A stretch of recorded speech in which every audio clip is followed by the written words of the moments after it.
مومنو، یہ لوگ تمہارے سامنے اللہ کی قسمیں کھاتے ہیں تاکہ تم کو خوش کر دیں، حالانکہ اگر یہ دل سے مومن ہوتے تو اللہ اور اس کے پیغمبر اس بات کے زیادہ حقدار ہیں کہ یہ انہیں خوش کریں۔ کیا ان لوگوں کو معلوم نہیں کہ جو شخص اللہ اور اس کے رسول سے مقابلہ کرتا ہے تو اس کے لیے جہنم کی آگ تیار ہے جس میں وہ ہمیشہ جلتا رہے گا؟ یہ بڑی رسوائی ہے۔ منافق ڈرتے رہتے ہیں کہ ان کے بارے میں کہیں کوئی ایسی صورت نہ اتر آئے کہ ان کے دل کی باتوں کو ان مسلمانوں پر ظاہر کر دے۔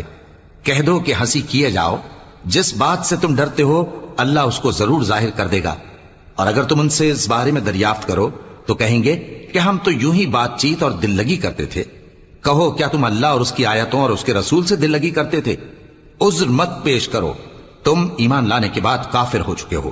اگر ہم تم میں سے ایک جماعت کو معاف کر دیں تو دوسری جماعت کو سزا بھی دیں گے، کیونکہ وہ گناہ کرتے رہے ہیں۔ منافق مرد اور منافق عورتیں